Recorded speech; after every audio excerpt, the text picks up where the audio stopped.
know you're putting in your information and compiling with the counties and local governments too. But say Colorado does, we'll get some money. But is it locked in for every project, or do you have some leeway? We did ask that in doing this that the states have some flexibility. That we asked in our letter that there not be a requirement for matching money, in part because, and we think, again, we're in better shape than a lot of states, and because we're in better shape, we think that a lot of states will really press this point even harder than we have, that matching money just makes it difficult, if not impossible, to actually accept the federal stimulus money because there's just not money there to use as a match. And the second part of that is some flexibility on the part of the state so we can have some sense for prioritizing that money as it comes in. And these are all parts of the conversation that we have had. I don't know if anybody saw one of the nightly news programs, I believe it's NBC Nightly News, on Saturday, used Colorado as an example of having a list of projects that are ready to go, where there would be job creation around that on a fairly early basis, because we have these projects on the shelf that have their engineering work done and the EIS is complete as well. Yes? Yes, Governor. Despite the stimulus package for transportation, will raising fees for registration or toll roads or such, will that be something that's off the table in this next session? I think that's what we have to really agree upon, and I'm not going to say anything more about that than we're trying to get to the specifics of that now. And again, I think it's important that we complete the conversation. We've been doing this since the end of the session, and we're trying to get down to it, right down to the brass tacks. This meeting, if it had happened a week later, we probably I would have been able to be more specific about that, but I really want to get sort of the last parts of this conversation completed.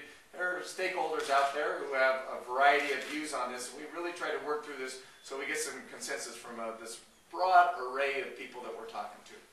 Yes? No? Governor, the cuts that you think that might be possible in the next year, but I presume it could also affect the current fiscal year. Are there any places that you would look at right off that you could cut? What about higher ed? Any places that would be off limits that you would look at? And also, rolling that into the coming year, would you look at not giving out those cost of living adjustment raises and even scaling back on the number of hires? We already, in the budget that we proposed, cut the performance pay, did not make that part of next year's budget. And the problem, in doing this is we have to, number one, see what the forecast is, and then see what number we need to get to in order to meet the forecast. Revenue declines, we have to cut spending. And so, Tim, you know that I put over $120 million into higher ed in the last 2 years. It would break my heart if I had to do anything as it relates to cutting higher ed funding. But I can't take higher ed off the table. And that's one of the problems that you have in this business when you look at a downturn. Is that there are certain things that are required of a governor and the administration and the legislature that may be sort of against our deepest passion. I mean, I have a deep passion about education funding, but I'm in a place where I can't tell you now, as much as higher ed funding matters to me, that that is off the table. And so that's how I generally will talk about it. Everything that we'll take into consideration, all the budgets.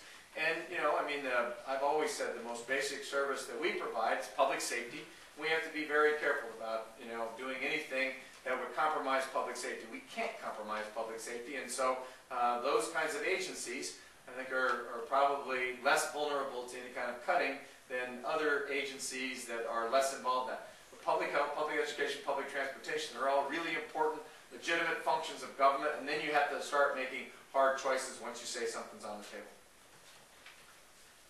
Governor, a couple of budget-related questions. The current hiring freeze was for the current fiscal year.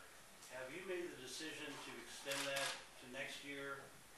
And the other, go ahead and answer that. No, that hiring freeze is in place, and it will continue in place as long as we believe it is necessary. If we get to next year, if we get to the place where we're into the fiscal year in 2009, 2010, and it's still necessary because of the state of the Colorado economy and the national economy, we'll continue it.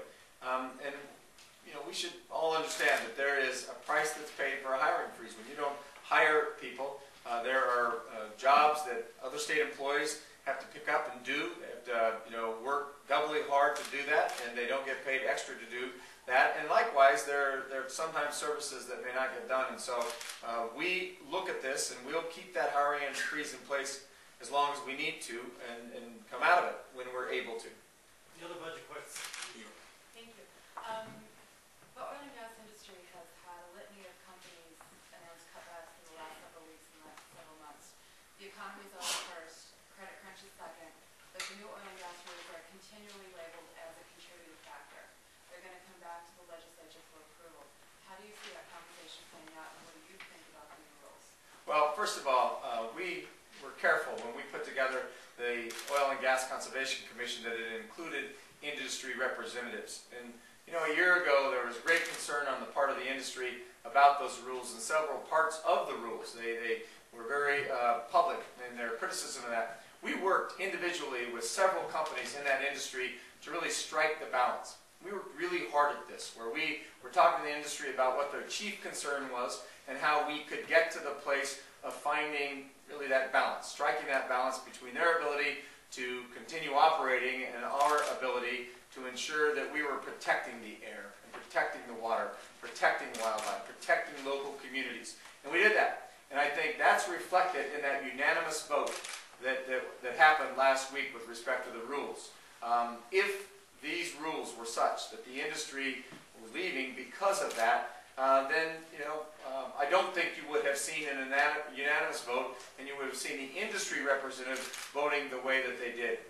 Second part of it I'll say is in part they're making this decision long before these rules are being implemented. These companies, so you really have to look at the economics of oil and gas drilling right now. And quite frankly, when oil goes from $147 a barrel down to $40, that has far greater impact than anything ever contemplated in those rules. The second part of it is it relates to natural gas. And this is a place where I'm really trying to assist the industry, because the chief reason for their departure, I believe, to the extent they're shutting down rigs, has to do with the price of gas that they're getting. And again, think the Piceance Basin, where we've had the most aggressive increase in drilling. They're getting far less than the market price for that gas because of what we call trapped gas. We opened up the Rocky Mountain Express line and it was full almost as soon as we opened it. And so there's a real deflation of the price for natural gas that they receive because of the lack of infrastructure that moves that gas to other markets. And really, it's the economics of it. I think it was the Denver Post in their editorial that